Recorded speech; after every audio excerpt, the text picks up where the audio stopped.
Hello one. आज के video में हम पॉलिटिकल साइंस से क्वेश्चन करेंगे। लास्ट वीडियो में हमने 25 क्वेश्चन किए थे, तो नेक्स्ट 25 क्वेश्चन इस वीडियो में करते हैं। काफी इंपॉर्टेंट वीडियो है, तो सारे क्वेश्चन जरूर देखना। Question 26, who has the final authority to decide whether a bill is money bill or not. कह रहे कौन सी फाइनल अथॉरिटी है जो ये डिसाइड करती है कि भाई कोई बिल मनी बिल है या नहीं है। तो इसका आंसर रहेगा स्पीकर ऑफ द लोकसभा।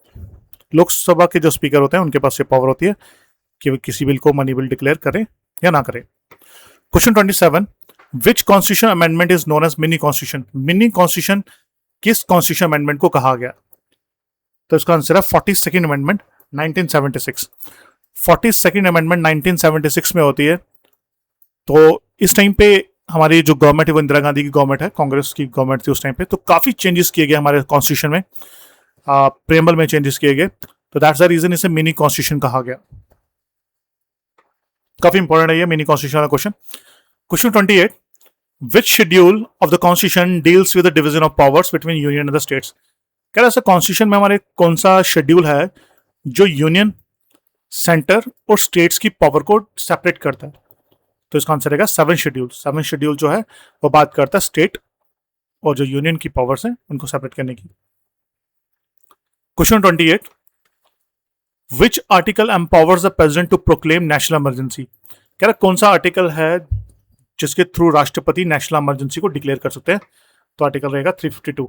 यहाँ पे आपने एक बात याद रखनी है, जब भी नेशनल इमरजेंसी डिक्लेयर होगी तो ये लोकसभा और राज्यसभा दोनों हाउसेस से पास होनी चाहिए, और साथ में ये 6 मंथ्स के लिए इंट्रोड्यूस की जाती है। और 6 मंथ्स के बाद अगर आप इसे पास करा लेते हो तो आप इसे नेक्स्ट टाइम के लिए भी कंटिन्यू कर सकते हैं।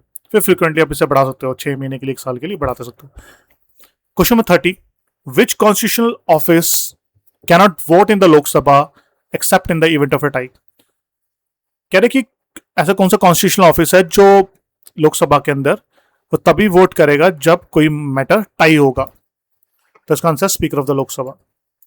इस क्वेश्चन का मतलब यह है कि मान लो कोई लोकसभा में कोई बिल पेश हुआ है, तो 50 लोग उसके सहमत हैं कि हाँ इसको पास होना चाहिए, और 50 लोग कह रहे हैं नहीं पास होना चाहिए, तो टाई हो गया ना ये। उस टाइम पे ही स्पीकर वोट डालता है इस टाई ब्रेकर के लिए, एज ए रूप में, इस टाई को तोड़ने के लिए। वो पहले कभी वोट नहीं डालेगा। Question 31, which writ is issued to produce a detain person before the court. Writ की बात कर रहा है, तो इसका आंसर है हबीस कॉर्पस।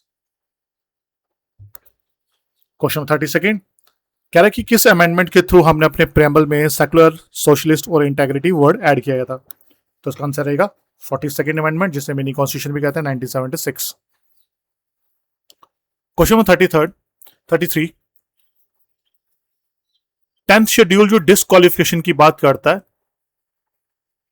तो किसके पास अथॉरिटी है 10th शेड्यूल के अंदर किसी को भी डिस्क्वालीफाई करने की। तो इसका आंसर रहेगा speaker, chairman of the house के पास ये पावर होती है कि 10th शेड्यूल के अंदर यूज करता हुआ किसी को डिस्क्वालीफाई कर सकता है, किसी के अंदर सेंस जो एमपीस हैं। Question 34, which article provide for the establishment of finance commission. Finance commission को एस्टैब्लिश करने का आर्टिकल है article number 280। Question 35, who appoints attorney general of India. Attorney general को अपॉइंट करते हैं प्रेसिडेंट ऑफ इंडिया।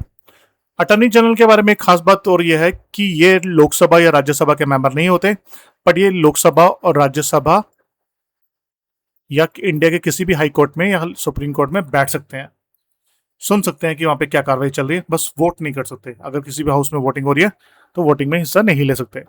ये खास पावर है इनके पास। कह रहे कि कौन सी कॉन्स्टिट्यूशन अमेंडमेंट के थ्रू हमने राइट टू, जो प्रॉपर्टी पहले फंडामेंट राइट था, अब उसे लीगल राइट बना दिया। तो इसका आंसर रहेगा 44th अमेंडमेंट के थ्रू हमने क्या किया, पहले जो right to property fundamental right थी उसे हमने लीगल राइट बना दिया। अगर आपसे पूछा जाए कि जो राइट टू प्रॉपर्टी अब किस आर्टिकल में है, तो आपका आंसर रहेगा 300A में, और ये लीगल राइट है, अब फंडामेंट राइट नहीं है। पहले कहां मेंशन था, पहले फंडामेंट राइट में मेंशन था 19 में देखोगे 19(1)(f) में मेंशन था, ये 19(1)(f) में इसे मेंशन किया गया था, ठीक है, वहां से हटा दिया गया। Question 37, guardian of the public purse.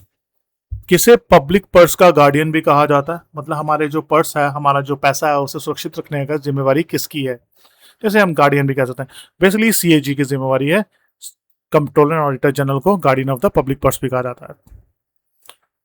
Question number 38, which article deals with the constitutional breakdown in state president rule. जब भी किसी स्टेट में ब्रेकडाउन हो जाए, लॉ एंड ऑर्डर सिचुएशन खराब हो जाए, तो उस टाइम पे जो हमारे राष्ट्रपति हैं वो प्रेसिडेंट रूल डिक्लेयर करते हैं, तो उसका आर्टिकल रहेगा 356। Question number 13 to question number 40, कह रहे कि ऐसी कौन सी बॉडी है जो पार्लियामेंट में स्टेट लेजिस्लेचर, प्रेसिडेंट और वाइस प्रेसिडेंट के इलेक्शन को कंडक्ट करता है। It's none other than election commission of India.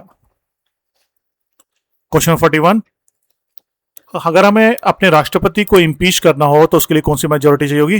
Right answer is special majority चाहिए होगी।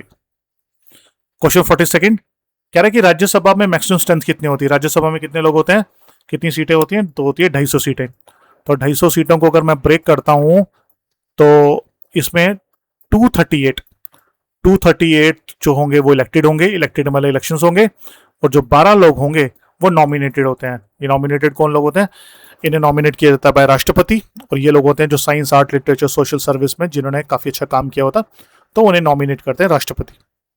इन इलेक्शन लड़ने की कोई जरूरत नहीं होती। Which schedule contains the anti defection law. 10th schedule जो है वो एंटी डिफेक्शन लॉ को बात करता है। Question 44, which constitution amendment give constitutional status to Panchayati Raj institution. Panchayati Raj system को कॉन्स्टिट्यूशनल स्टेटस दिया था 73rd अमेंडमेंट ने। राष्ट्रपति को कौन शपथ दिलाता है इंडिया में, chief justice of India. Next question है, which article guarantees the right to constitution remedy. तो यह बात है करता है article number 32। Question 47, Panchayati Raj system जो है वो किस कमेटी की रिकमेंडेशन है। यह बलवंत राय मेहता कमेटी, और ये मोस्ट इंपॉर्टेंट क्वेश्चन है, याद देखिएगा काफी एग्जाम में पूछा गया है। नो कॉन्फिडेंस मोशन अगर हमें इंट्रोड्यूस करनी हो, सरकार पे हमें विश्वास ना हो, हमें विश्वास में लगा, ऑपोजिशन को विश्वास ना हो सरकार पे, तो वो नो कॉन्फिडेंस मोशन पेश करते हैं। तो किस हाउस में पेश करते हैं, वह लोकसभा में पेश कर सकते हैं। Question 49, which fundamental duty was added by the 86 constitution amendment. कौन सी फंडामेंटल ड्यूटी 86 अमेंडमेंट से ऐड की गई, उसका आंसर है कि हमने 6 से लेकर 14 ईयर्स को अपॉर्चुनिटीज की बात की गई, उन्हें भी शिक्षा मिलनी चाहिए। क्वेश्चन 50, पहले हमारे देश में जो वोटिंग एज थी वो 21 ईयर्स थी, उसे हमने रिड्यूस करके 18 कर दी। तो किस कॉन्स्टिट्यूशन अमेंडमेंट से हमने किया, इसका राइट आंसर रहेगा 61st अमेंडमेंट से हमने उनकी कॉन्स्टिट्यूशनल जो वोटिंग एज थी वो रिड्यूस कर दी 21 से 18। तो ये थे कुछ क्वेश्चन, मिलते हैं नेक्स्ट वीडियो में। Thank you.